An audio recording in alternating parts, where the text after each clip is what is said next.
didn't mean to have a party. I just let Ronnie in with some pizzas.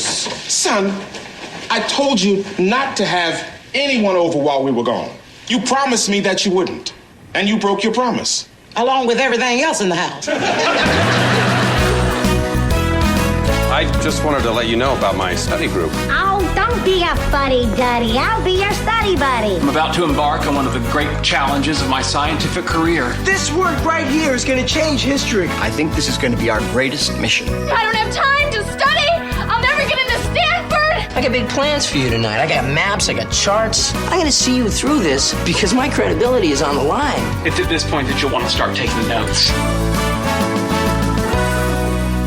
Welcome to the Sitcom Study, the podcast where we contemplate the TV shows we grew up with and search for the truth and wisdom within the tropes and cliches. And we have yet another mixtape. Instead of tracking a trope like we usually do, we are assembling all of the times that we have ever talked about a certain sitcom into one mega discussion, if you will. And in this case, that sitcom is Family Matters. Family Matters. And Family Matters, we actually have, it's been quite prolific on the season 1 of our podcast. We covered it basically every 10 episodes. So we are only going to listen to 4 out of the 5 episodes that we have covered. And the first one is Party When the Parents Are Away. It's from that episode of our podcast, and it is season 1, episode 16, The Party. Then we're going to fast forward to Held Hostage in a Bank and Family Matters season 2, episode 7, Dog Day Halloween. Hooked on Pills episode, we're going to visit the Family Matters gang in season 7, episode 14, Life in the Fast Lane. And finally, our episode of the very first TGIF and the pilot episode of Family Matters, season 1, episode 1, The Mama Who Came to Dinner. Many of these are movie titles. Like their titles are the episode titles of Family Matters. In fact, looking at them, they all are, I think. The Party, I don't know if that's intentional or not, but The Party is a Blake Edwards movie. I guess that was their thing. Yeah, I have to say, Family Matters has emerged as officially the sitcom we've covered the most in our podcast. I would have guessed that there were a handful of shows that were tied at 3 or 4. I didn't realize that we leaned so heavily towards Family Matters, but that's fine. Look, the whole point of our thing here, we like to talk about the old goofy ones, the tropey ones, the ones from our childhood, and Family Matters absolutely fits the bill. Sure and does. It's got some of that behind-the-scenes intrigue because of the way it started out as something different than what it was. It gets rid of characters. It brings on characters. Yes. So, lots to talk about there. So, yeah, like you said, we're going to be going through the past segments and listening to them again. But first, as always, we have a quiz. Okay, so this time I'm on the hot seat, and I definitely am not going to do as well as Jay did with his Fresh Prince 75%. I'm aiming for a solid D on this quiz, Jay. Yeah, this is a hard one. So, yeah, I'm going to ask you the questions, but, we may have to ultimately try to conquer this together. So right off the bat here, what is the name of Laura's first date? Now, you want choices? Oh, I'm going to need all the choices every time. It basically comes down to, if they're about specific episodes, it gets much harder. Mark, Ted, Waldo, or Weasel? Jeez Louise. I'm going to go with Mark. Right. We know who Waldo is, Waldo Schmaldo, right? And I don't think that was her first date. Yeah, and I don't think when she went on her first date, we were at the time yet where she was trying to, piss off her parents and date a guy named Weasel. So that's why I'm going. No, I think Mark is a solid guess. And it is correct. Hey! In the 12th episode, Laura begs her parents to let her go to a dance. When her parents finally say yes, her friend says that she took too long to put herself on the market, so she has to ask Mark herself. I wonder if that is on our list for school dance episodes. What is Rachel's last name? Goodness. I don't know. What are the choices? The choices are Winslow, Moore, Crawford, and Hopkins. Now, obviously, she is Harriet's sister, right? She's Harriet's sister, but she's been married. Right. So her name wouldn't be Winslow. That's a red herring. Right. So, what were the choices? Moore and Hopkins. I think that's what I'm going between. I'm going with Moore. It was Crawford. Oh, wow. Rachel Crawford is who she is. Rachel Baines Crawford is the younger sister to Harriet Winslow. So I guess Harriet was Harriet Baines. Yeah. What were the names of Laura's two best friends from the series? Laura's two best friends. Well, I remember them from the Hooked on Pills episode. They were both the cheerleaders, at least one of them, like Maxine or something was her name. That's good. You could definitely get this with the choices. What are the other choices? The choices definitely make it easier. So we have Waldo and Steve. Right, so those are two other miscellaneous characters. Not her best friends at all. Harriet and Judy, which of course is her mother and her sister. Right, which by the way, this quiz does Sister Judy dirty. They like cut her off in the picture on the website. See her in the banner. But you can see Eddie's like dorky friend with the like oversized overbite. He earned his keep. You've got Ted and Myra as a choice, and then Maxine and Penny. Well, look at that. That was nice and easy. So Maxine and Penny, obviously, because I knew Maxine. Clearly. We know and love Maxine. She shows up all the time. What are Harriet's jobs before and after she got fired? So again, I think if you have any off-the-dome information. Right, because we know she is the elevator operator in Perfect Strangers, and this is a spinoff of Perfect Strangers. So she was an elevator operator, and I don't know what she became later, but I have sort of like a weird remembrance of like a meter maid. Well, you're on the right track. Yes, I'm going to give it to you outright. Elevator operator and security officer. Hey. These ones with multiple answers, they make it so that if you know one, you're kind of all set, which is good. That's good. That makes it easier. Yes. I'm not doing as bad as I thought I would. Who are Eddie's two main best friends? Oh, so boy. Again, give me one first name and you're all set. Well, I don't remember their names. I'm going to need the choices. I know what they look like. Well, we've mentioned one. Right. Already. Well, but I don't remember his name, right? Waldo was his name? The one with the big buck teeth? Waldo, and then Schmaldo. The white kid that gets him in trouble all the time with the parties, the episode with the party of the parents are away. That's who this is. It's Rodney and Waldo. Yeah, they only picture Waldo, but I think you're right. Rodney is the white kid that is causing mischief. And he wants to go over and have pizza at Rodney's house, remember? And then Rodney brings the pizza over. Yeah. All right, let's do one more and then we'll leave it here. Who's the woman Harriet and Rachel believe Carl is having an affair with? Ooh, I do not remember this episode. Tough one. We've got Vanessa, Onisha, Camilla, and Parsha. Wow. I'm going to go with Camilla just because, she's queen now, right? I guess. It was Vanessa. Oh, well. Carl and Vanessa were supposedly staying in Louis' love grotto together, but were really on a stakeout trying to catch jewel thieves. That falls squarely in our... we need to do that that's one. Our tempted by a sexy coworker, or jealous husband, or jealous spouse. Or not even, because he wasn't tempted by a sexy coworker. This was just like a miscommunication, right? Yeah, but if you saw the screen cap I was looking at, where he's on the phone staring at her butt, he was tempted a little bit. All right, we are going to... Shame, Carl. We are going to continue this quiz shortly, but for now, let's travel back in time to our third podcast episode ever. Party when the parents are away. Yes, this was the party when the parents are away trope. This was where we talked about Saved by the Bell, where Screech was throwing a party, and the Wonder Years boys were up to it. It's the episode that my parents listened to, and now they Learned all tease kinds of me stuff. for all of the things that they didn't know. Right. So this is from that episode. This is the Family Matters segment.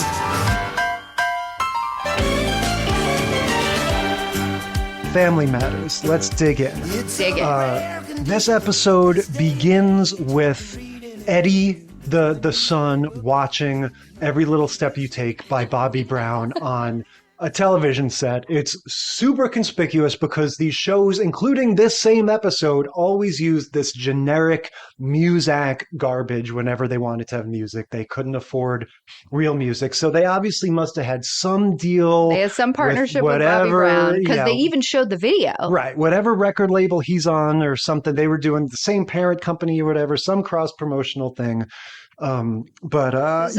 This moment of Black excellence brought to you by. Yeah. So Eddie's watching Bobby Brown, and Steve Urkel comes in, gets applause and laughter just by walking in. Right. Yes. So this is season 1 of Season Family 1, but Matters. already he has established himself as the character to watch. Totally. They launched the episode with not only the Bobby Brown music, but then Urkel coming in and getting in Eddie's face and being like, I called Laura 6 times. Yeah, he's doing his wacky Urkel dancing. There's all this slapstick stuff where Eddie throws him out of the house, but he somehow comes back in through the other door.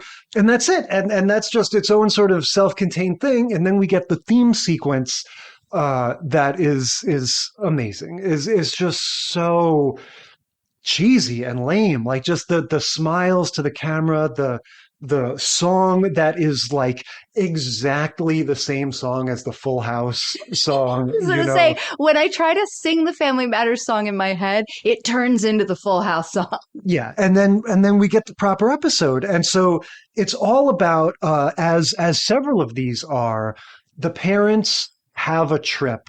Right. That's taking them out of town. It's a wedding in multiple episodes, right? Mm-hmm. It's some sort of wedding or birthday party. This one is the dad, Carl, his older brother, Darren or Daryl, is turning 40. Mm-hmm. And so they're driving to Sheboygan for the birthday party. Yes. And so we get this classic sort of narrative device that I always find so ridiculous, which is they're sort of considering all of this as though for the first time as they're about to walk out the door. You know, Carl is going like, are the kids really ready to be home alone by themselves? Well, it's the last minute cold feet. It's that we made this decision. My wife is right because the mom, Harriet, has been, advocating for this apparently prior to the scene happening. And Carl's like, are we sure? And the mom's like, yes, absolutely. Eddie's a good kid. Our kids are good. It's going to be fine. Yeah. So it's very much a premeditated thing that like this they have decided they're going to leave town. They're going to leave the kids on their own. Their rule is no friends. Yes. Not just no parties, no friends in the house. Because they know what it can turn into because they're smart parents. No friends in the house. But the thing that I thought was so cute is that following up, and they never made mention of this, they just let it go, right? So like following up on this conversation that you and I were just talking about the last minute cold feet, they walk into the kitchen. Mm-hmm. Eddie is in full apron, like elbow deep in a meatloaf, making meatloaf and potatoes and green beans. He's gone full domestic. He is already establishing himself as like, I'm going to take care of these kids while Mr. I'm gone. But the one thing that I thought was interesting is that they didn't trust him with the baby. Yeah, which to be honest makes sense.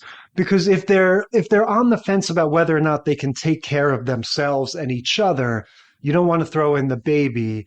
And also the baby isn't their sibling. So presumably they maybe don't have as much experience raising the baby as if there was like their little baby brother or something. Yeah, it's their cousin. Right. So, Aunt Rachel is taking the baby with her to leave at a babysitter.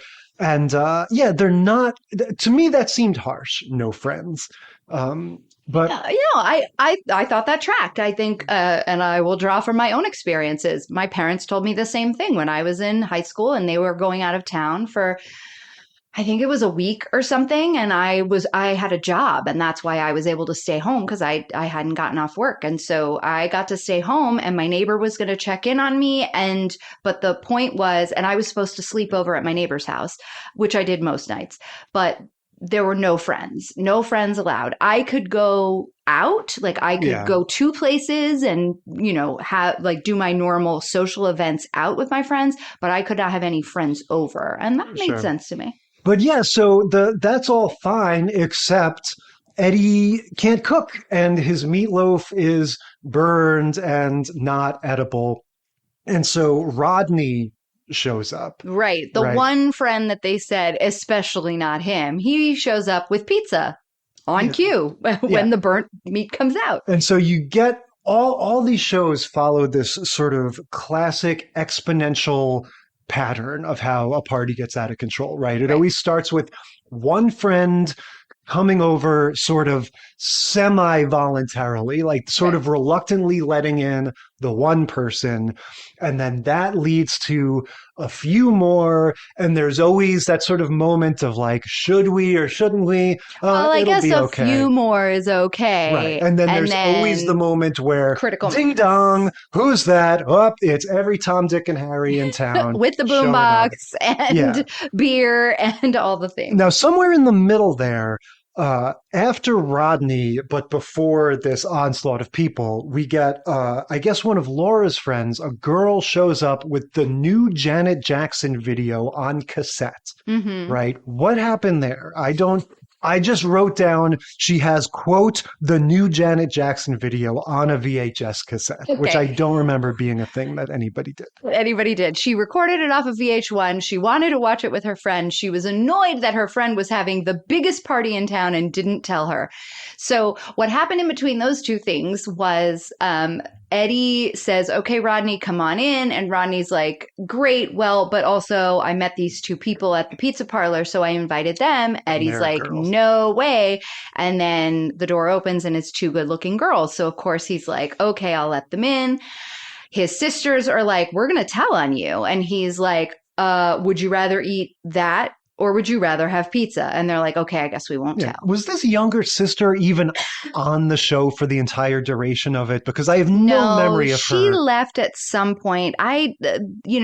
She's another one of these like tragedies of childhood stardom. Later on, she was like into drugs and ended up doing porn and that kind of thing. It sucks. I don't know, but you just get the impression that it's one of these things that they just have too many characters at the start. And they go, oh, here's our ideas for this one and this one and this one. And the next thing you know, everyone loves Urkel. Everything's about that. No one cares about the girl. She's too old for baby stories. She's too young for teenager stories. And so it's like they have nothing to do with her. Exactly. All right. So we have the standard escalation that we talked about. One friend, several friends, complete invasion. When the invasion is going on and Eddie's trying to like roam around with his little dustbuster and picking up popcorn, they keep going back to this scene in the living room where everybody's dancing, sort of, and there's a guy right in the very front of the dancing crowd holding a bowl of popcorn that he is supposed to be eating. There's popcorn all over the floor, and his direction was to sort of sneakily drop popcorn on the ground as he's dancing. Well, what he did with that stage direction was to take handfuls of popcorn, throw it on the ground, and then put one piece of popcorn in his mouth. I could not stop watching it. Yeah, no, the background actors are uniformly ridiculous. But anyway, the party's out of control. They're making a mess. And again, this is what I was skeptical about, but apparently this is the kind of thing that went down at your parties. They don't want to show on this ABC family, in the world of this show, they don't want to acknowledge the existence of drugs, alcohol, or sex. So what goes wrong when you have a party? You make a mess and you break things, right? So they were playing football. There were two rival high schools at the party, football teams in Letterman jackets. And they decide to play football in the kitchen using the gravy boat. Yeah. And so there's, classic which, by debauchery. The way, is ridiculous. Yeah, no, it doesn't even look fun, and it doesn't like the idea that every single person in that room was not completely aware that this was about to happen is preposterous. They do like the hut hike thing, and just throw the gravy boat directly through the window. Yeah. So I guess it was prior to that Steve Urkel tries to break up this. There was like this argument between the two of the two teams. Right. And And so then he gets shuffled away for hidden somewhere for later comedic effect. He gets carried off by a bunch of football players and leans back over to Laura and is like, "I'll call you." Yeah. So, and this isn't the first time in these shows that we're going to see this dilemma. There is now, sort of irrevocable evidence that this party took place. There's damage. Yeah, well, there's the damage for sure, because there's the broken gravy boat and the broken window in the kitchen. And then there's popcorn and, like, your favorite word, detritus, all over lots of detritus. All over the living room. And they're trying to clean up. So then the other story is what's happening with the parents, the aunt and the grandma. Yeah. So Carl has decided to take a shortcut, and of course the shortcut doesn't work. There's lots of comedic effect of the using the word Sheboygan, which is funny.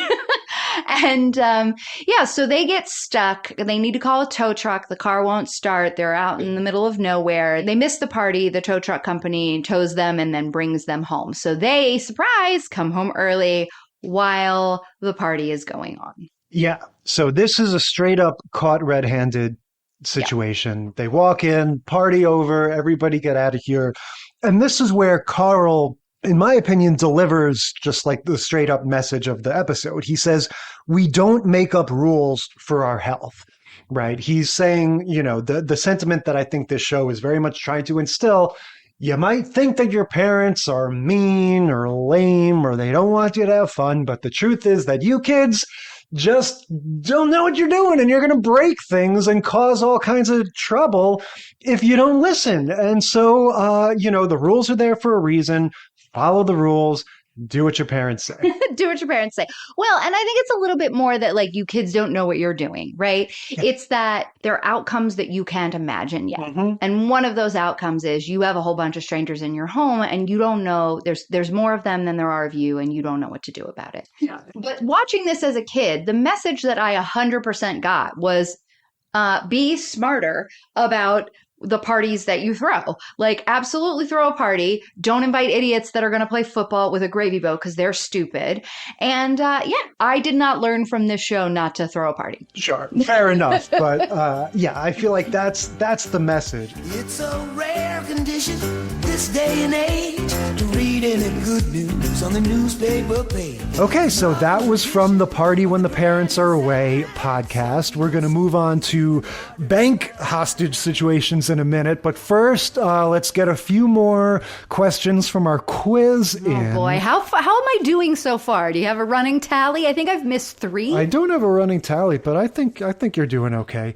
Who was Steve's first real girlfriend? And follow-up question, who is Steve? Oh, Steve Urkel. Urkel? Right, you know who Steve is? Are you serious? Did you just ask that? I wasn't thinking of Steve as... Okay, who is Steve's first real girlfriend? I think I know that. Oh, I don't think I know. Give me the choices. Laura, Penny, Myra, Maxine. Oh, man. Obviously it's Penny or Myra, but I don't remember. I recognize the name Myra when they had her as a fake answer before. I'm pretty sure Myra is their equivalent to the Tori Spelling character in Saved by the Bell. She's like the nerdy girl that I remembered it was some girl that was nerded up with the glasses and like the weird voice like this. Mm-hmm. So, all right, I'm going to trust Jay, group effort here, and go with Myra. Yep, Laura set them up so Steve would stop tagging along on her dates. There we go. Who was Myra's cousin, a.k.a. Laura's boyfriend? Oh, man. Okay, give me the choices. Now we have 3 full names and a nickname. Okay. Waldo Faldo, Ted Curan, Daniel Wallace, and Weasel. Oh, my gosh. I'm going with Daniel Wallace. Who did Natalie from Facts of Life lose her virginity to? Is like Scuzzy or something? It was something like that. Like Snake or something. That was it. You are wrong. It is Ted Curan is Laura's first serious boyfriend, and this guy is a tall drink of water. Oh, I want to see the picture. He was definitely like a go-to young actor at this time, and you cast him to be the dreamboat. Ooh, he is sexy. All right, let's do one more and move on to our next segment. Who is that backstabbing traitor who tried winning Laura's heart more than once? Backstabbing traitor who tries to win Laura's heart. Jeesh. I don't know. Is it is it Stefan or Kel? Is that what they're trying to do here? He's not on the table, but at this point now, all of the choices are pretty heard familiar. Before. Ted Curran, So Waldo not him. Faldo, Daniel Wallace, and Steve Urkel. Now, he definitely tried winning her heart more than once, but I wouldn't consider him a backstabbing traitor. Right, and Waldo Faldo is the friend, and we know that Ted was the first boyfriend, so it's got to be the guy I picked last time, Dennis, Daniel, whatever his name is. Like Sherlock Holmes said, you eliminate the impossible, and whatever is left must be true. Daniel Wallace, he's a good-looking guy, too. All right. All right, we will finish our quiz in just a few minutes, but first we're going to move on to episode 12 of our podcast, which was all about being held hostage in a bank, right? So we had the nanny got held hostage in a bank. Oh, that's right. We had Bob's Burgers, lots of good stuff one, there. yeah. And so, yes, this was coincidentally also a Halloween episode, but this is all about Steve Urkel and Laura being held hostage in a bank. This is the Family Matters segment from that podcast. These gentle walls, 'cause all I see is a tower. Season 2, Episode 7, Dog Day Halloween. Yes. So this is our second time covering Family Matters. I think the first time we were talking about season 1, but since then, Urkel's power has only grown, right? We could see him getting older and his dominance of the show just increasing. But we don't start with Urkel. We start with this one with the family decorating the house for Halloween. And the joke about the daughter's messy room is the most family circus type, like wholesome tripe. The mom goes, I don't know if they're talking about Laura or the other daughter. They say she wants something to really scare the kids in the neighborhood. And the dad goes, well, if she really wants to scare them, she should show them her messy room or something like that. Just screams that ABC Family TGIF type mentality. We're back home in Family Matters. So the premise for this episode is it's Halloween. This is their very first Halloween episode. This would become something in the series that was beloved episodes, kind of not on the scale of The Simpsons, but every Halloween they did something crazy and kooky. So this was kind of their first go, and we have everybody is getting a costume, but they waited till the last minute. So the mom ended up getting the Hunchback of Notre Dame costume, so the Quasimodo costume. So that was another kind of silly laugh at the beginning.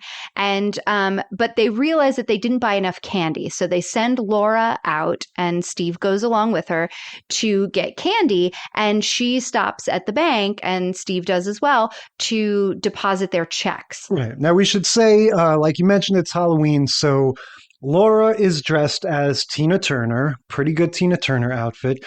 Steve Urkel is Superman, which is, pretty down the middle, but we get it. He's a little shrimpy guy, so wouldn't it be funny if he's Superman?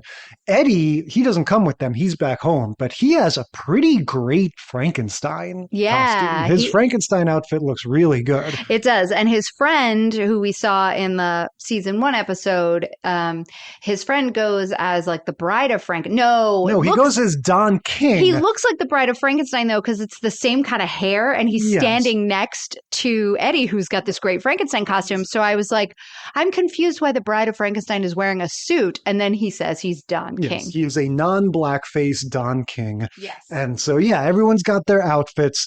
So Urkel and Laura are going to the bank, like you said. Steve Urkel has his own check cashing song and dance that he does, and the tellers all hate him. Yes. But this is the first time we get Steve Urkel singing a little ditty to the tune of Camptown Races, where he's made up his own lyrics. And that also is an ongoing joke. He will do that over and over and over again to the same tune. Yeah. They're at the bank and it gets robbed. Right? The guy shows up and says, give me all your money, etc. This one's just one guy, so this isn't the dual robber thing. And he seems from the start like this was sort of a last minute idea. Like he was just he's like, bungling. oh, go He's in. dressed as Abe Lincoln. It was driving me crazy that the sides of his beard, like by his sideburns, were sort of peeling off and not attached. And then, eventually he does away with the whole costume.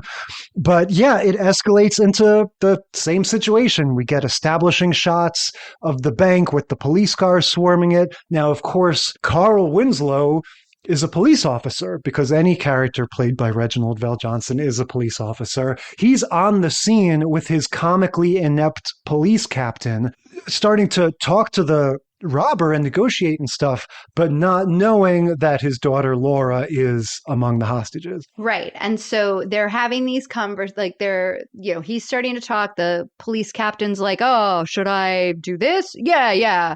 I'll do what you said. And so he's the one, Reginald VelJohnson's having that, he's the one telling him what to do all the time. And I had a moment when I was watching this where I was like, why is this so familiar? Oh, right. This is Die Hard, but Halloween. Yeah, and much sillier. Yeah, and way sillier. We come back from commercial and we get a scene where Steve and all the hostages, but Steve and Laura are sitting there next to one another. They're just waiting because a robber has made some demands and they're all just kind of waiting around. All of these bank heists have this sort of waiting. There's just all this waiting around for the cops to meet the demands of whatever the robber has asked for. And that's true in Dog Day Afternoon. It's very much taken from that. The whole episode is just waiting, or the whole movie is just this waiting.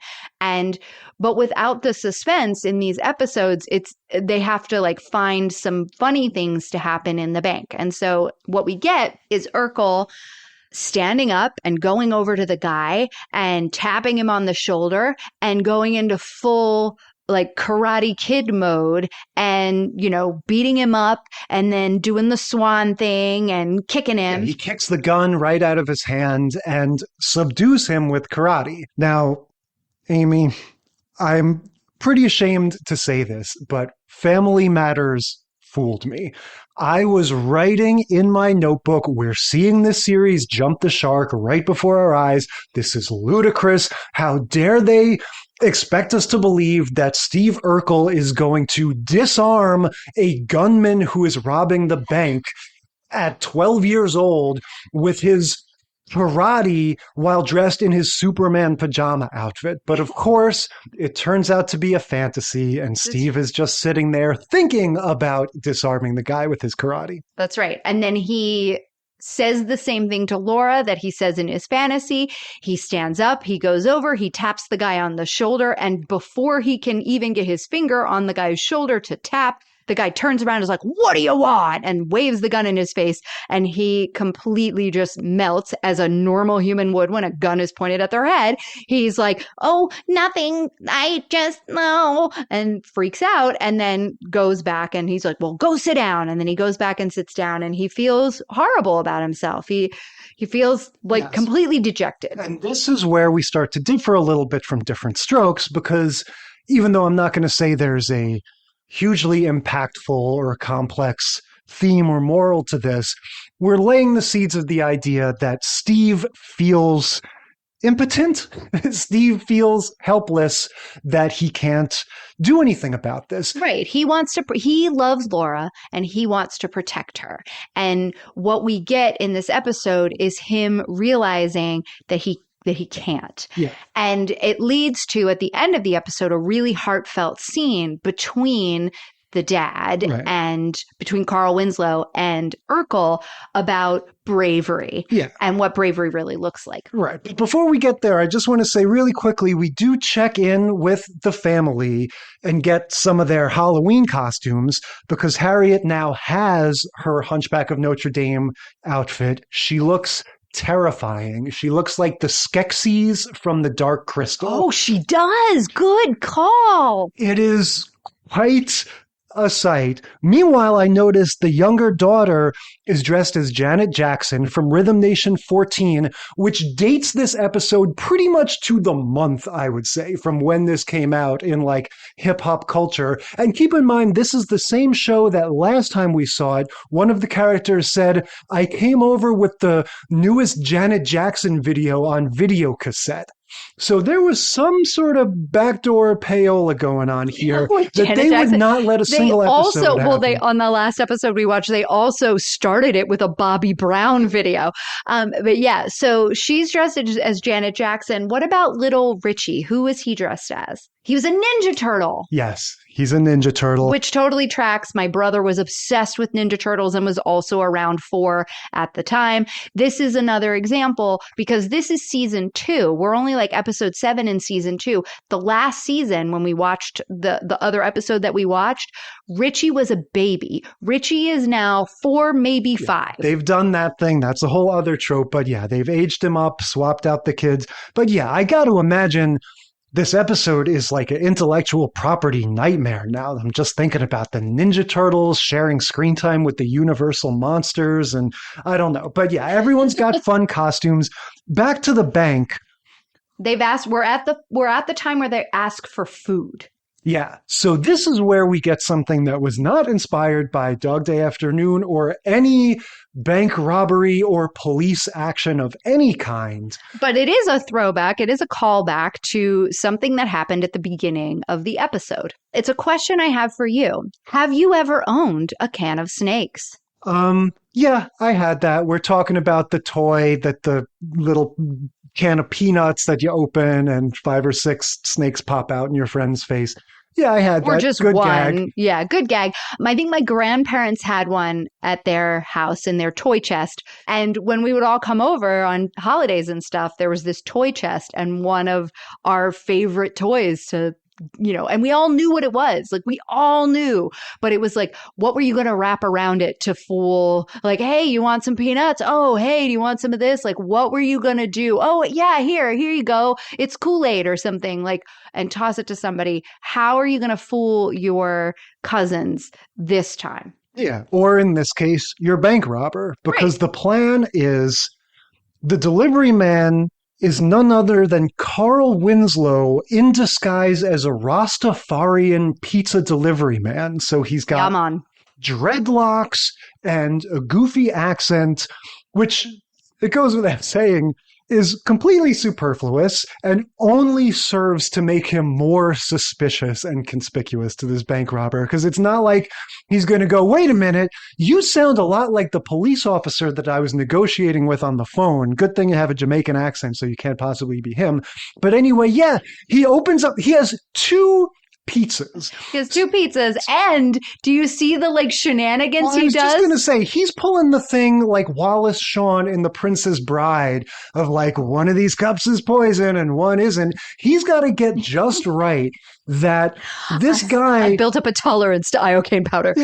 This robber is going to ask him to show him the pizzas so he knows there's no funny business. That's right. So he has to take the pizza, not the one that's on top, because that's the one that has the gag in it. He takes the pizza that's on the bottom and opens it and hands the other guy the pizza from the top and says, see, look, no shenanigans, rather than just opening the pizza that's on the top. And then the guy's like, okay, great, let's dig in, opens the pizza box, boing, snakes. Yeah, the snakes pop out in his face. I don't know how that even works with the shape, a container shaped like a pizza box versus a can, but that's their plan. That's their procedure. Get the pizza box with the snakes in it. We've got a bank robbery situation. Well, and as it turns out, in that little conversation that we get at the very end, it was Carl's idea, because he's the one that's been having all of the ideas in this hostage situation because his boss is a nincompoop.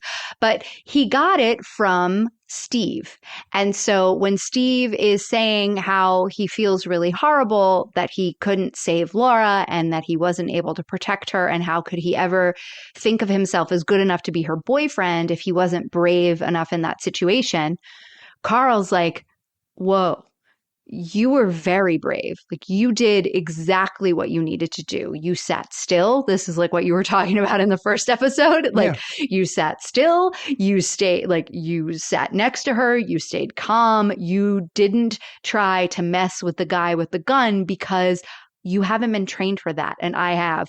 But I did use your gag from earlier when you scared me with the snakes. That was a really good gag. And so, see, you do have some good ideas. And I was like, oh, boy. It is so funny that, like you said, the bank robbery is over. Everybody's safe. We end with this heart-to-heart talk back at the house, and just like you said, Carl tells Steve, you did the right thing. You shouldn't feel bad. I only know what to do because I've been trained for this situation, which is exactly the right response. But it's just so absurd that in this world, what trained means is I know how to put on a crazy wig and do a Rastafarian accent and fill a pizza box with fake snakes. But there you have it. That is Family Matters. Moving on to the nanny. Sitcom logic. We're gonna fill our house with happiness. Okay, so that was from our Being Held Hostage podcast. We're going to move along to getting hooked on pills soon, but first, here's a few more questions from the Family Matters quiz. Amy, who built that ugly popsicle stick house and whose project was it for? No idea what they're talking about. I have no idea. I'm going to guess it was for either Judy or little Richie. Okay, well, you're on the right track. So in fact, actually, every one of these answers has one of them. Richie for Laura, Laura for Richie, Rachel for Judy, Judy for Laura. Good night. Okay, so Judy for Laura, throwing that out. Give me the other three again. Right. You want to throw out anything that's for Laura, right? So that's the first and last option. So that leaves you with Laura for Richie or Rachel for Judy. Rachel for Judy or Laura for Richie. I'm going to go with Laura for Richie. I would guess that too, just based on the guiding principle that they never have stories about Judy. Oh, we're wrong. Hey, we got a Judy episode. Rachel was helping Judy with her homestead project. Nice. That was must have been early days. Well, I was going to say, this is a picture of Rachel holding an infant. So that would have been like season 1 because Richie did the magic aging. Yes, before the little riding up on the tricycle thing from the theme song. Okay. Who competed on Dudes? Remember Dudes? I do not this remember is like Dudes. A subliminal memory. I think Dudes was like a variation on Singled Out, sort of like one of those like a kind of like The Bachelor or whatever, something like that, or maybe this was a fictitious show. I think it was a fictitious show, and you were remembering it as a real show from Family Matters. Yeah, I don't know, but it says who competed on Dudes. I'm sure it'll explain a little bit in the post answer. Yes, of course. Who competed on Dudes? I don't know, Eddie and Urkel. All right, well, I guess this is like a Family Feud style game because your choices are Onisha, Nicole, Tanya, Waldo, Steve, and Eddie, Laura, Myra, Maxine, Daniel, Steve, and Ted, Eddie, Ted, Steve, Laura, Penny, and Rachel, or Harriet, Rachel, Mother, Winslow, Carl, Fletcher, and Robert. So to put it another way, did the family compete?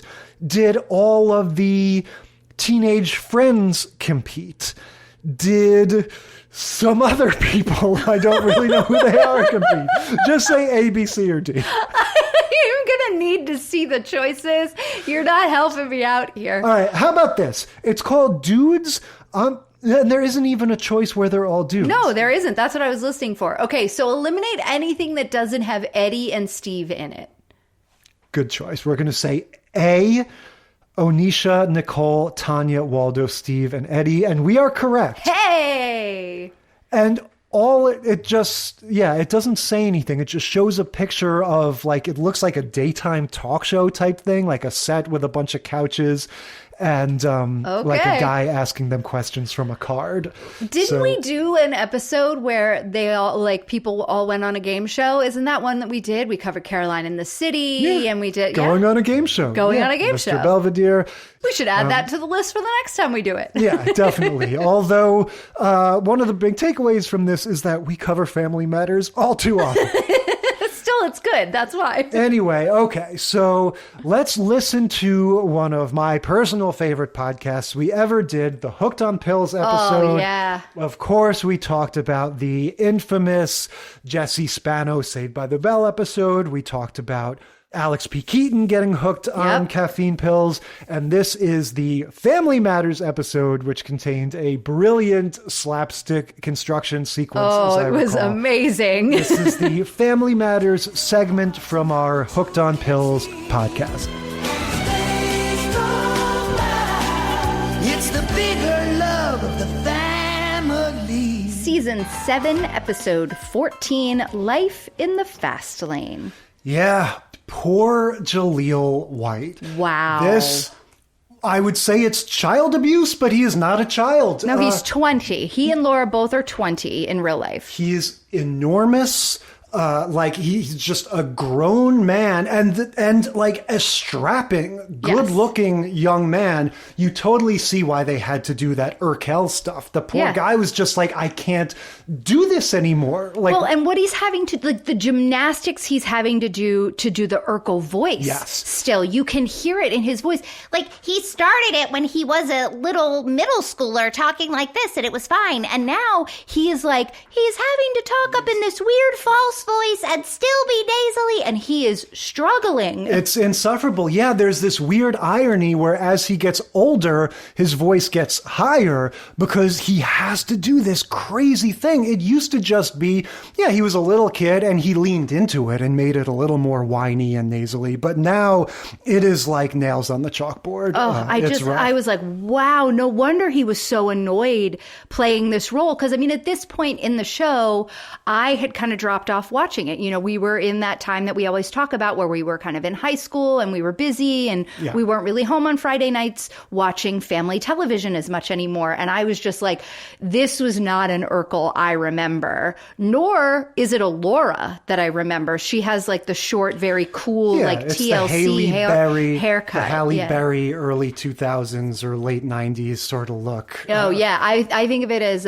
T-Boz from TLC. Sure. She had that same kind of haircut. And and I was just like, oh my gosh. And she's supposed to be this like high school cheerleader. And she and her 3 girlfriends are practicing cheers in their living room. And they look like college. I mean, they look like grown-ass women in cheerleading outfits. Yeah, everyone is too old. But beyond that, this episode, I feel like, is a little bit of an outlier from the rest of them, right? We're going to have what is sort of a somewhat serious or trying to be serious story about Laura dealing with pressures to do with her body image.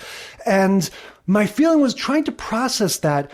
It's like trying to have a conversation with your adult friend while their kid is next to you, like screaming and yelling and going like, hey, look at me. You know, like the show trying to do this serious story about Laura and her contemplating diet pills because of the criticism she's getting on the cheerleading team, and the way they have to sort of weave that in, or the way they have to combine that with this Urkel story so that it somehow ends up with Urkel acting crazy while still Laura learns a lesson about doing drugs and body image and stuff. Like, it's just so awkward and weird. It is it is a little shoehorned. And the thing that I found the most confusing, okay, so the way this all starts off is the vitamins of it all. Yeah. Right? So Laura has vitamin C, actual vitamin C in her bag.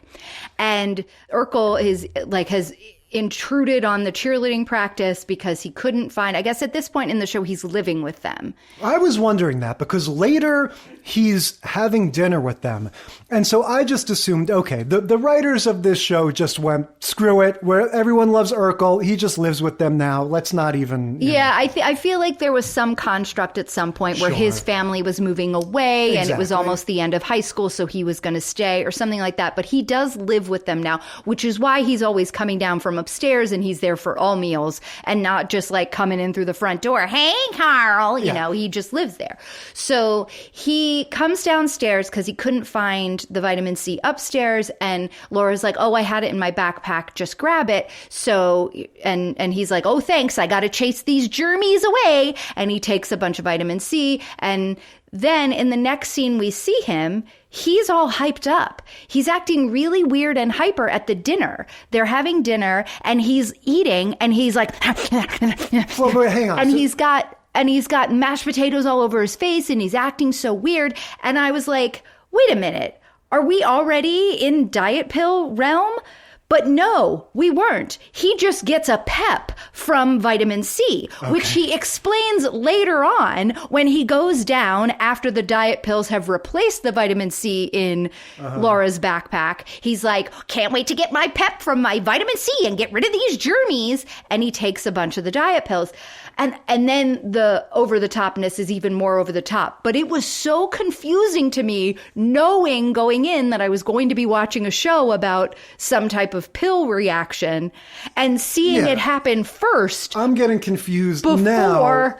The pills came into play. I was like, what? What's happening? Yes, I don't remember all of these twists and turns. But yeah, it stands to reason that Urkel on vitamins would be just as weird as a normal person on hard drugs. But yeah, the crux of this is going to be that at the living room cheerleader practice that you mentioned, the 4-person cheerleader practice, the cheer captain she has issues with all of them. She's like Big Red in Bring It On.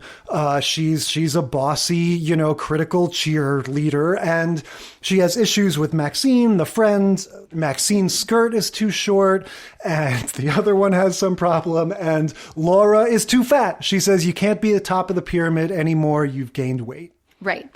Which, by the way, all of these girls are like 5'9". None of them would be the top of the pyramid. It's all the girl who flies is always like barely 5 feet tall. Yeah. I don't really have much of a sense of scale on Family Matters. I feel like everyone kind of looks normal sized to me. They're all tall because when Steve walks in the room, who again is a very tall guy, he is only a few inches taller than them.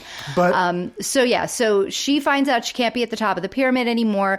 So I don't remember who she ends up getting the diet pills from. I wanted to mention that because I don't know if they flesh out the character the way Effie was in Family Ties, but we get the same fat shaming of the off-screen friend because we have her say, I traded them for a box of ding-dongs. I think it's like Maxine's cousin or something like that. But Maxine gets mad that she has them. So then she, like Mallory, is the conduit and the mule. Yeah, she's the friend. The reluctant sister. Yes, there you go. That's what I'm looking for. I think so. Yeah, and then Laura even makes reference. She says, you sound like an after-school special. Yes, so she does. At this point, we're into the 90s. This cliche has fully blossomed, and now we need to acknowledge when, the dialogue in our sitcom This isn't like going to be a very special episode of Family Matters. This is going to be a wacky episode of Family Matters where we make fun of very special episodes. I feel like at this point, Family Matters and Full House had just crested into this zone where every episode is a semi, like they always have some schmaltzy thing. There's no ebbs and flows. They're just always sort of on this cruise control level of specialness. I don't know if you mean that in a nice way, Jay. So Steve starts sneezing again. He comes back downstairs, grabs the vitamin C vitamin C bottle or that so he thinks. Laura has now replaced the vitamins with these diet pills. I also just want to mention, she says to Maxine, I won't get addicted. I know what I'm doing. That's a direct quote. So just tracking that subtrope, that same exact mentality as Alex. And she also, Maxine asks her, well, if you're not worried about them, why are you hiding them in a vitamin C bottle? Which is another thing that we see. Like, if you think you can handle it, why are you trying to hide it? Like, why are you understanding you need to keep it a secret.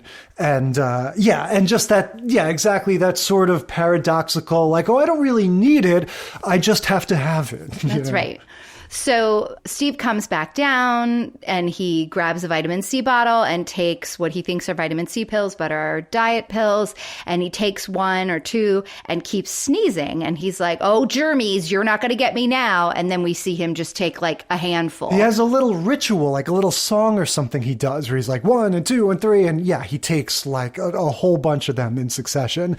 And we have, again, manic, crazy episode. That's right. He's going out to help Carl in in the garage put up shelves, which is the best part of this episode. This was very good. Yeah, I have to say, Carl, we get this sort of montage, this contrast where they're on opposite sides of this with like a woodshed or something. Yeah, it's the garage and they're hanging shelves. Yeah. Right. And so we keep cutting back and forth, and Carl putting up this shelf, he's playing it in this way that's meant to be a contrast to the manic energy of Steve.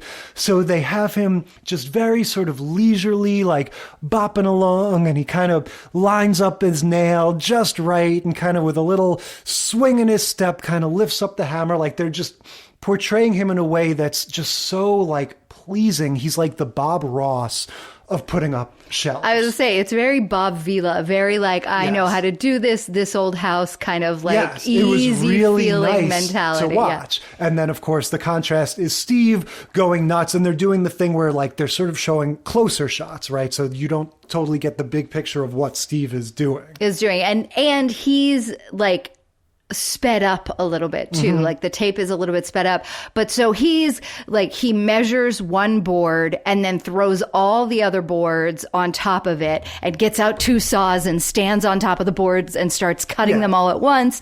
And it was just, it was very physical comedy gold. And at one point he screams and he does a karate chop. And right. I have to say, like, totally genuine laugh out loud moment for me, which again, I think I said the same thing last time we watched Family Matters. If a Family Matters episode achieves like a straight, unironic, unambiguous laugh out loud moment, it's a victory. And it's done it twice now.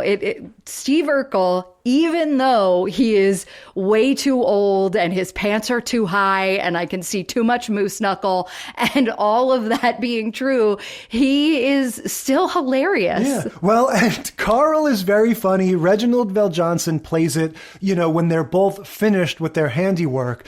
And so this is the part that made me laugh out loud. Yeah, he's standing back looking at the one shelf that he's put up over this period of time. And then he turns around and screams when he sees, the 37 like askew, some upside down shelves that Steve has put on. Like it looks like a horror show funhouse thing. It looks like, those marble runs that you can build on a wall. Like that's what it looks like. It looks like some sort of right, or like a wacky bank that your coins can trail can go down. Exactly. It's some sort of Rube Goldberg marble run device on the wall. Right. So everything kind of comes to a head. Harriet, the wife, comes in, Laura and the friends all come in, and it's sort of revealed, kind of like the Horseshack situation, like we know what happened here. Steve Urkel accidentally took my diet pills thinking that they were vitamins. Steve goes, "You mean I'm on drugs? I've gotta dance." And he breaks into this crazy dancing thing again, like that's right. He's like scooting around like pelvis first all the way around while they're having this serious conversation about how Laura shouldn't need diet pills. Well, that's the thing, is that then after all this happens, Laura and the mom are going to sit down and have a serious, sober conversation about the pressure that Laura felt to lose weight and, all the body issues that young women face. Like, how the hell are we supposed to process this? Again, it's just that the crazy schizophrenia of the tone of this show is hilarious. Yep. It was a lot.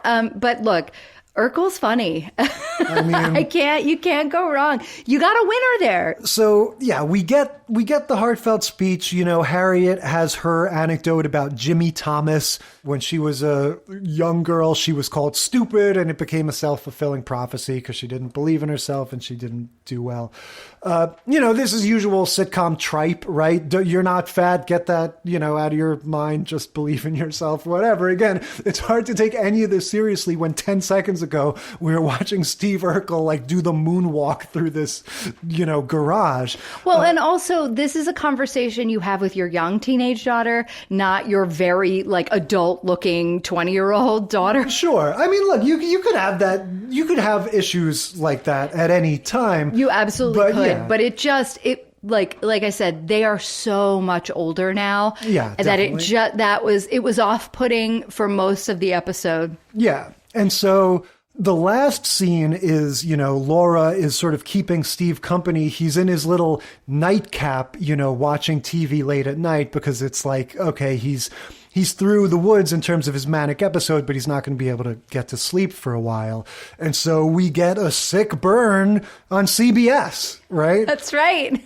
She's talking to Steve and she's like, do you think you're going to be able to go to sleep? And he's like, no, probably not. And she's like, all right, well, why don't we watch some CBS? And they put on CBS, and the minute the show comes on, they both go and immediately fall asleep. Yep. CBS. You got burned. Not entertaining, I guess. TV for old people. Yeah. Shots fired, gauntlet thrown down.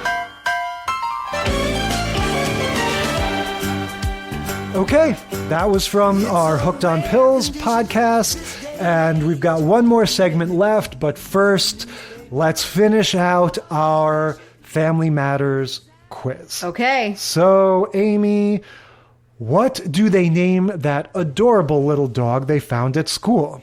Oh my gosh, I have no idea. I don't even remember this. The choices are Shredder, Charlie, Mickey, and Dude. Sheesh. I'm going with Mickey. Yeah, none of this rings a bell. It's Mickey. Hey-o. Okay, what is Steve Urkel's middle name? Oh, give me the choices. I'm going to know it. These are all good choices. You have Danger, right? Like Austin Powers. I would love it if Steve Urkel beat Austin Powers to the joke the Danger middle of name. His name being Danger is my middle name, baby. James Arthur, right? So Steve James Arthur Urkel. Got it. Quincy, I like that joke, Yep. like John Quincy Adams. Or Quincy Jones. Yeah. And Leo. Leo, goodness. All right, so Stephen Leo Urkel, Stephen Quincy Urkel, and what was the first one? Danger. Stephen Danger Urkel. I'm going to go with James, whatever the double one was. It was Quincy. Dang he it. is Steve Quincy Urkel. I want to try to remember to refer to him as such next time we talk about this. In the 5th episode of season 2, Steve says, and I quote, "My middle name is Danger." Well, actually, it's Quincy, but you get the picture. Hey, he did beat him to the joke. They were trying to fake us out, yeah. Now tell me Eddie's middle name. Oh, for heaven's sake. And we've got some repeat options here. We've got James Arthur, Leo, Jaden, and Michael. I think it's Leo. It's James Arthur. Moving right damn along. Here's an interesting one. When does Steve first appear? Episode 4, Episode 1, Episode 12, or Episode 9? Oh, we talked about this. This is one of my fun facts. So, fun fact, I'll repeat. His first episode was episode 12, but they retconned him into the promos for episode 4. So the first episode he ever appeared in was 12. And if that's not what this BuzzFeed quiz says, we're commenting. We're getting angry in the comments because I know. You are wrong. And they're going to say it's episode BuzzFeed 4. is the only source of knowledge that I acknowledge or respect. You know nothing about Steve Urkel. You are ignorant, madam. This says episode 4, he shows up to tell Carl not to eat this sundae, only to eat it himself. There is a picture here for what it's worth. Yeah. But yeah, I wonder. You don't have to wonder. I'm telling you, he got retconned into it. I would have guessed episode 4 just as that's when they might have thrown him into the mix. What are the names of Steve Urkel's parents? Steve Urkel's parents. Ooh, that's good. I don't know, though. We've got Herb and Diane, Hannah and Derek, Harriet and Carl, and Janet and Michael. I'm going to go with Herb and Diane. That is right. Woohoo! Oh, and we learned about this. When did Family Matters first air on television? It first aired on television in September 1993? 90? I don't remember now. Well, okay, your option. Well, I mean, if 92 is a choice and 93 isn't, should I put that? 92? Oh, yeah, 92 over 93 for sure. It's but 89. It's earlier, yeah. That's what I originally thought. Yeah, 89 is when it started. Who plays Carl? That would be Reginald Vell Johnson, everybody's dad. Yep. Finally, what does Richie dress up as for both Halloweens? Now, I'm pretty sure they did more than 2, but right, go but ahead. when he was grown enough to be. I have a vague recollection of him being in like a superhero costume. What are the answers?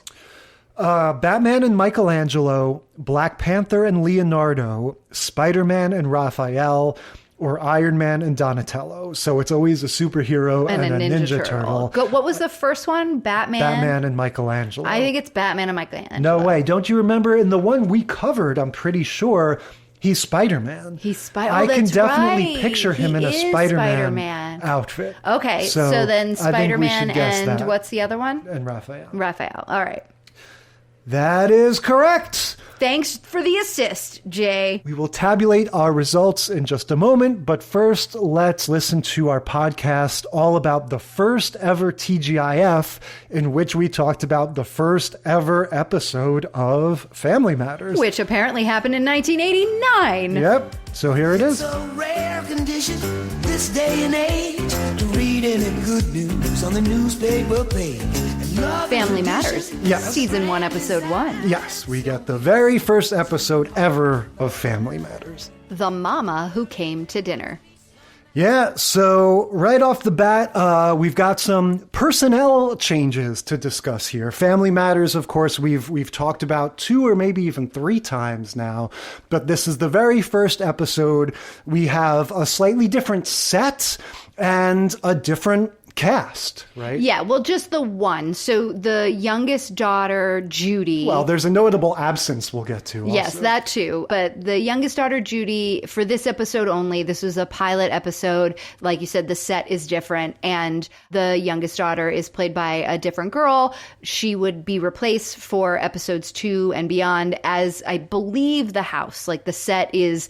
The house set starts in the second episode. That is the house that we know kind of up until they do the big change to the house later on. Yeah, that makes sense. I think a lot of times with these pilots, time would pass between when they shot the pilot and they would rejigger it a little bit after they picked it up and, as we'll see, make adjustments to the cast.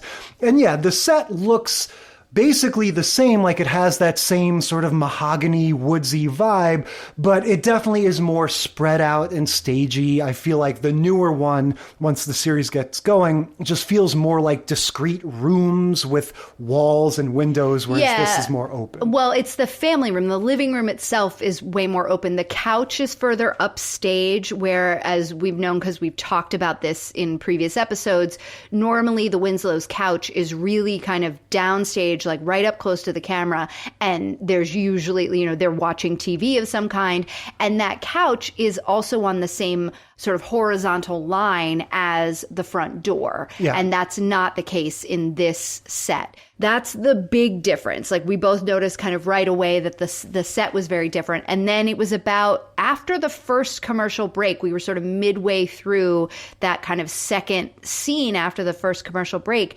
And I realized there's no Urkel, and we should have Urkel. Yeah, I wrote down about halfway through my notes, still no Urkel, exclamation point. And then, yeah, it kind of became clear to both of us. We were probably thinking separately, sitting next to each other, did we see Urkel in the opening intro, or was he not even there? He wasn't. Yeah, and then it starts to be clear, oh, they're not just being more restrained with their use of him. He's not in this show yet. This is a straight up family sitcom about the Winslows, and there is no wacky, nerdy neighbor at all. Exactly. So Urkel's first official appearance isn't until episode 12 of season 1, Laura's First Date. And he was brought on as sort of a minor character, figuring they would just kind of, introduce him, and it was just maybe be for that episode or maybe a couple episodes because he was kind of funny, and then it would go.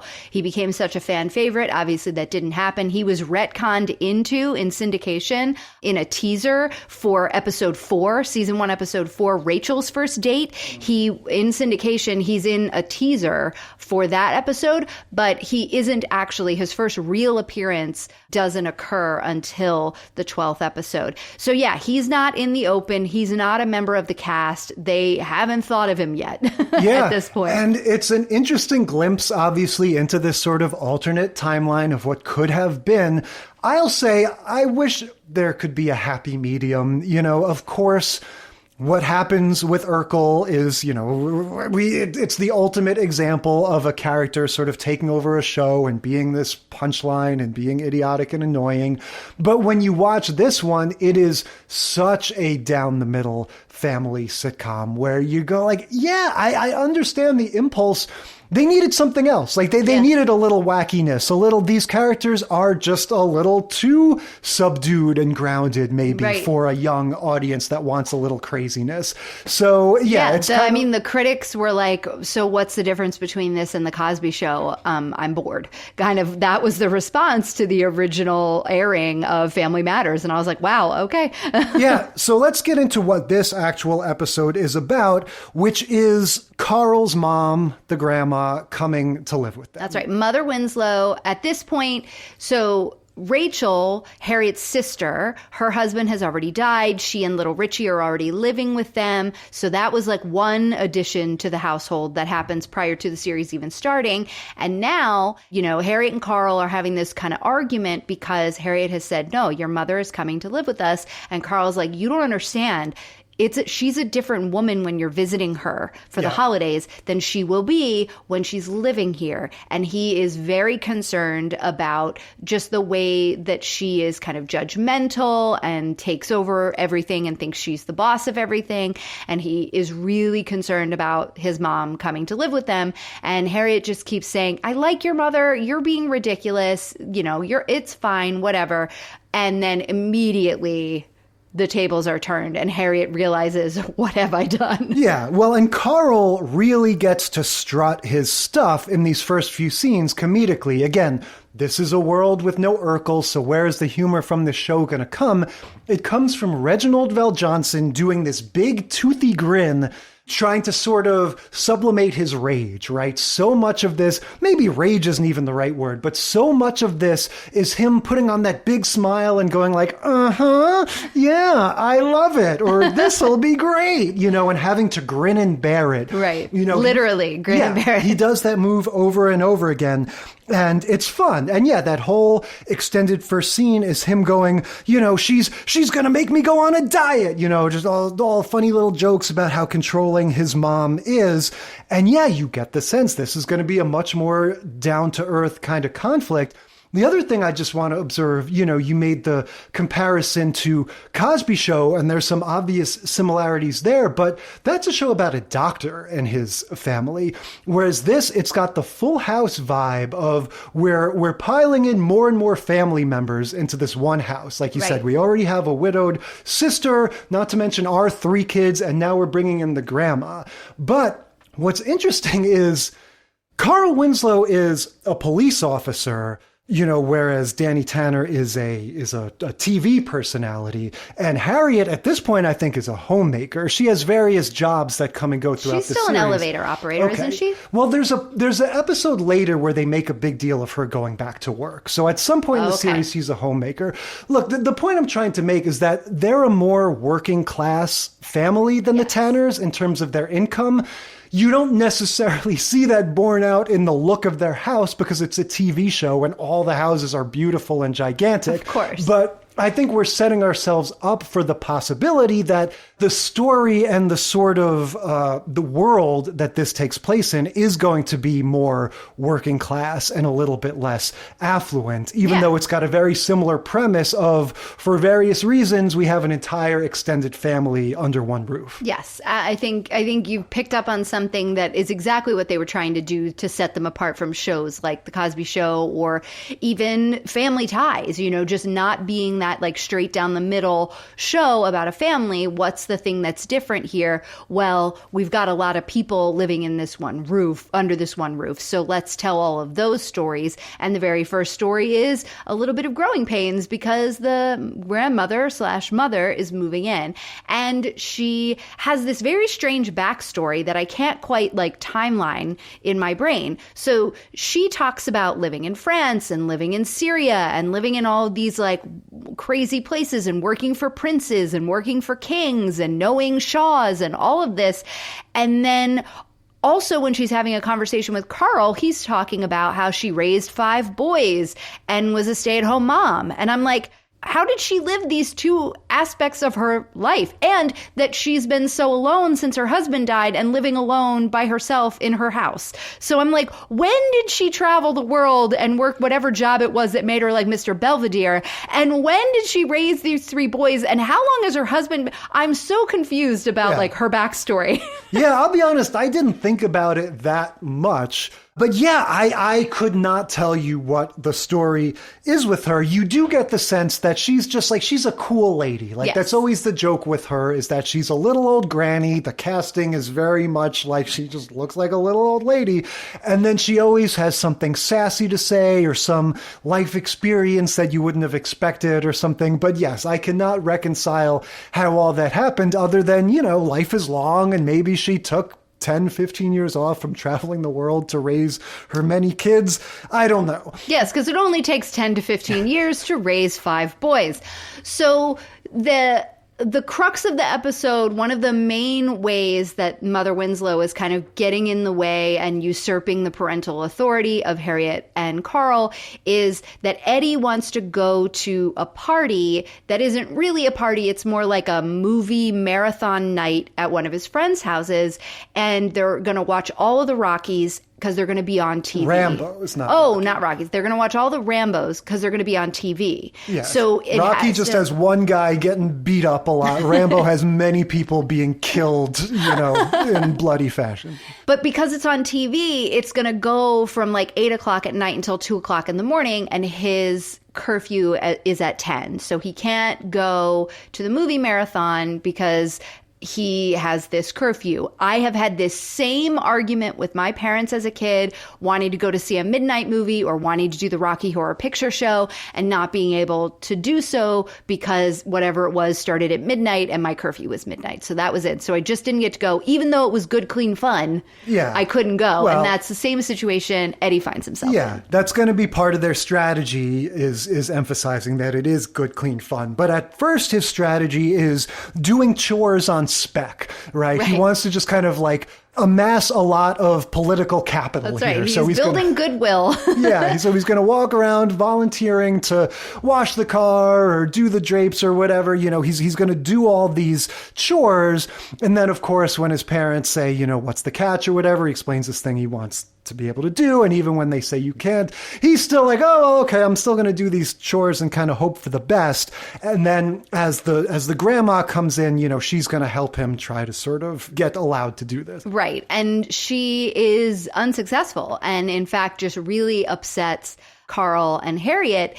And they basically decide they need to have a sit down with her. And Carl, in particular, needs to have a sit down with his mother and say, you know, that it's not okay. You are not the parent here, and we have rules for a reason, and you don't get to decide. Because the grandma, you know, when Eddie tells her privately, like, this is the thing going on with my parents. They won't let me stay out to watch the Rambo thing. She goes, Rambo doesn't even blow anyone up until after 10, you know. So yeah, she's very much on his side. So yeah, at the dinner table, like I said, her strategy is like, oh, I get it. You won't let him go because there's going to be all kinds of drugs there. And they're like, no, it's just movies. But yeah, like you said, they're still like, no, it doesn't matter if there's not drugs. His curfew is what it is. He can't go. And they tell her to butt out. And that's all the one big scene, right? With Carl and the mom. Right. And I mean, Mother Winslow realizes that she has been in the wrong with the way that she's been criticizing, you know, what time dinner is going to be served and criticizing the cooking that, you know, the food that's coming out that Harriet has spent all her, it's a big day thing cooking. In sitcoms that they don't like meatloaf. Like, you ever know, that's always a joke. Oh, meatloaf again? And I never got It's a big thing. It's a big thing in my life. You and I have had this conversation. You're like, I'm going to make meatloaf. I'm like, gross. Nobody wants hamburger with a bunch of ketchup crystallized on top. Yuck. Anyway, so Carl and Mother Winslow are having this conversation, and they do end up coming around to Eddie does get to go to this party. He does get to go to this movie marathon because it really isn't that big of a deal. Yeah. And if you're going to make an exception, if you're going to win capital on the other side of it with your kid winning the political capital going that way, this is the time to say yes, because there are going to be times where you're going to say no. Yeah, and this is another one of those scenarios, kind of like how we talked about the Ross and Rachel breakup thing, where everything is calibrated just so that our sympathies lie in exactly the right place. Like, yes, this is a situation in which what he's asking to do will be just transgressive enough to turn off the parents at first, but then will be, safe and wholesome enough for them to turn around on it. Because the compromise that Carl reaches with his mother is he says, Mom, you will not be in charge anymore. You can be an advisor. Right. And she kind of goes along with that. And she says, okay, well, in that case, I will advise you to let the kid go to as an advisor, this is a win that you can get. Yeah, let the kid go to the movie thing. And that's Carl's sort of olive branch, is to go like, well, you know what? All right. Like, if you recognize my authority as the head of the household or one of the heads of the household, then I will admit that it's really not a big deal and let him go to the movie thing. And she says, and I will go and have a slice of that meatloaf. Yeah.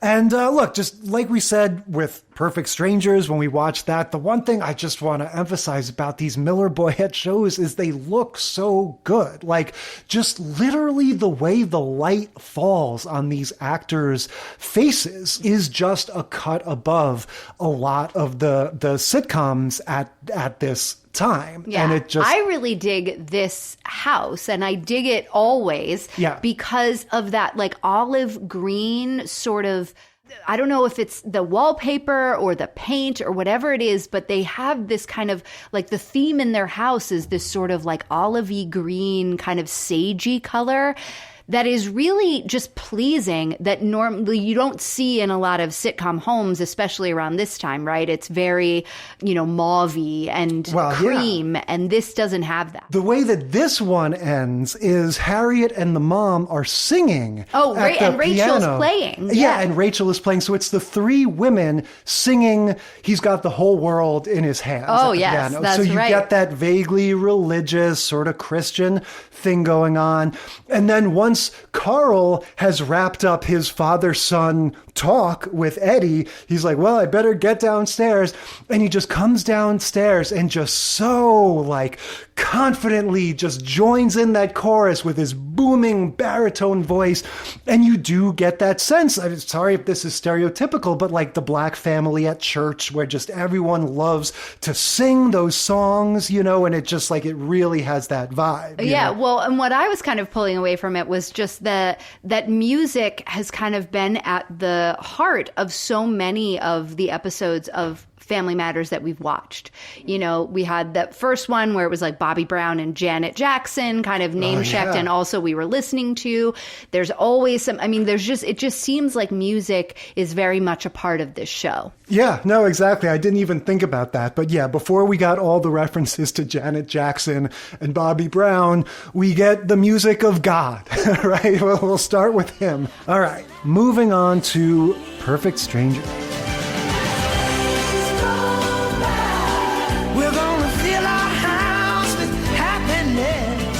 Okay, so that was from the very first TGIF. That was where we first met the Winslows, sans Urkel. That's right. Urkel didn't appear until many episodes later, but BuzzFeed's telling us sure it's I heard earlier. It was like 3 or 4 episodes later. Yeah, sure. BuzzFeed.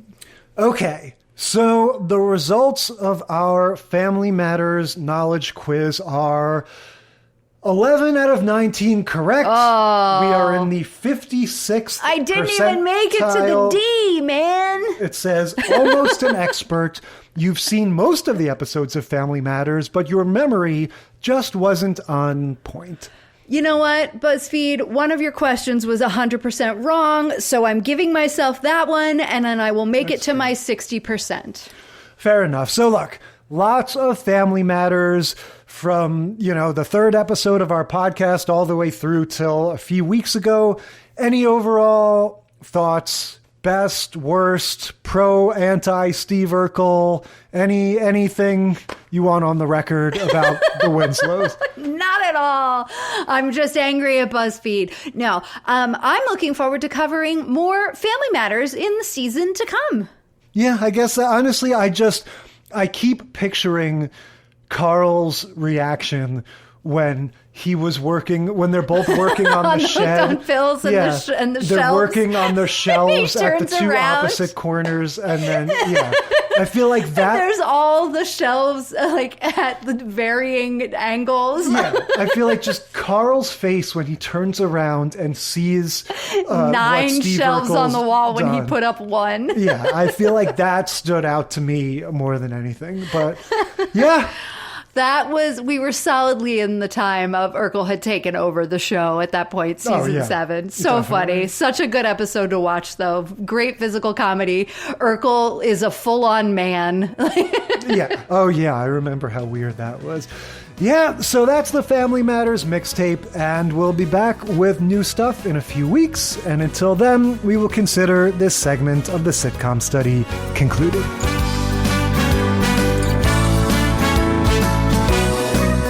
Thank you for listening to the Sitcom Study. Tell us what you think or share your own TV tropes and topic ideas by sending a self-addressed stamped email to sitcomstudypodcast@gmail.com or find us on Facebook or Instagram.